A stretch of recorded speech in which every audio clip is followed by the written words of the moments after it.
खबर के साथ नितिन गडकरी मानहानि केस में दिल्ली के पूर्व सीएम अरविंद केजरीवाल बुरी तरह से फंसते नजर आ रहे हैं। केजरीवाल ने दिल्ली के पटियाला हाउस कोर्ट में एक बार फिर से जमानत राशि जमा करने से इनकार कर दिया। इसके बाद अदालत ने उन्हें 14 दिन की न्यायिक हिरासत में भेज दिया। अब वो 6 जून तक फिर तिहाड़ जेल रहेंगे। अब केजरीवाल को कम से कम 14 और दिनों तक तिहाड़ में ही रहना होगा। सुनवाई के दौरान जज ने केजरीवाल से कहा कि बेल बॉन्ड भरना कानूनी प्रक्रिया का हिस्सा है, जिसे किसी भी सूरत में छोड़ा नहीं जा सकता। कोर्ट ने 6 जून की सुनवाई में नितिन गडकरी को भी कोर्ट में हाजिर होने का आदेश दिया है। आज कोर्ट में वीडियो कॉन्फ्रेंसिंग के जरिए अरविंद केजरीवाल पर सुनवाई हुई थी। उन्हें दूसरे कोर्ट रूम में रखा गया था। अरविंद केजरीवाल को बाकायदा मजिस्ट्रेट ने समझाया कि आखिर बेल बॉन्ड है क्या। बेल बॉन्ड में अरविंद केजरीवाल को 10,000 रुपए नहीं देने हैं, महज हस्ताक्षर करने हैं। अरविंद केजरीवाल को अपने दस्तखत करने हैं।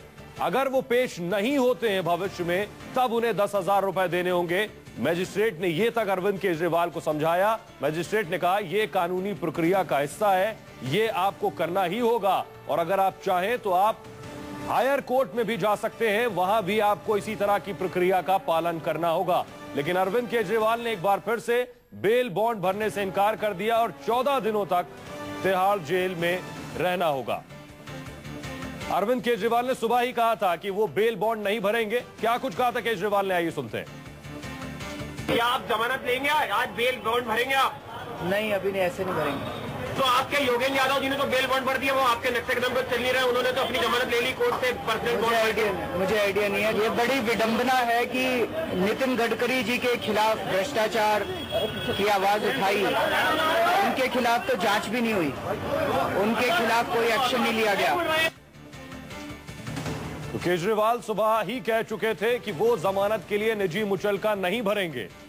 उनका कहना है कि उन्होंने भ्रष्टाचार के खिलाफ आवाज उठाई। वो शख्स जिसके खिलाफ उन्होंने आवाज उठाई वो शख्स बाहर है, और अरविंद केजरीवाल जिन्होंने नितिन गडकरी पर इल्जाम लगाया वो जेल के अंदर है। प्रभाकर मिश्रा हमारे साथ जुड़ रहे हैं। प्रभाकर, क्या हुआ कोर्ट में आज? देखिए, 12 बजे सुनवाई होनी है। 12 बजे, जैसा कि पहले अरविंद केजरीवाल कह चुके थे कि वो बेल बॉन्ड नहीं भरेंगे। जब कोर्ट में सुनवाई शुरू हुई तो मजिस्ट्रेट ने पूछा कि क्या आप बेल बॉन्ड भरेंगे। उनके तरफ से कहा गया कि नहीं, वो बेल बॉन्ड नहीं भरेंगे। कोर्ट ने बार बार ये कहने की कोशिश की कि आपको कई मौके दिए गए, और अगर आपने बेल बॉन्ड नहीं भरा तो हमारे पास कोई उपाय नहीं है। जो हमारा आदेश है कि आप स्थिति में न्यायिक हिरासत करेंगे, हम उस फैसले को बरकरार रखेंगे, इसलिए कि हम इस फैसले को बदल नहीं सकते, क्योंकि कानून की किताब में सीआरपीसी के लिए बेल लेनी पड़ती है या बॉन्ड भरना पड़ता है, जबकि इसकी कोई जरूरत नहीं है। वो तो बहुत ऐसे एक्सेप्शनल केसेस के लिए होता है जहां पर इसका कोई खतरा हो कि भाई जो अक्यूज्ड जना है वो भाग जाएगा, ट्रायल नहीं फेस करेगा। अनफॉर्चुनेटली ये क्रिमिनल कोर्ट्स में एक प्रैक्टिस सी बन गई है कि हर केस में चाहे जैसा भी केस हो, समन किया जाता है तो जबरदस्ती आपको बेल लेनी पड़ती है या बॉन्ड भरना पड़ता है। तो इसलिए इसकी वजह से कोर्ट का भी बहुत टाइम बर्बाद होता है, और बहुत सारे ऐसे लोग हैं जो कि बेल नहीं दे पाते या श्योरिटी नहीं दे पाते। वो जेल में सिर्फ इसी कारण बेचारे पड़े रहते हैं क्योंकि वो बेल नहीं दे पा रहे। सर, बाकी आम आदमी पार्टी के जो नेता हैं जिनको हिरासत में लिया गया था, उन लोगों ने या तो श्योरिटी भरी या पर्सनल बॉन्ड भरा, तो अरविंद केजरीवाल क्यों नहीं कर सकते थे ऐसा? नहीं, देखिए, ये तो एक प्रिंसिपल का मुद्दा है जिसके लिए एक केस काफी है इस कानून को सेटल करने के लिए।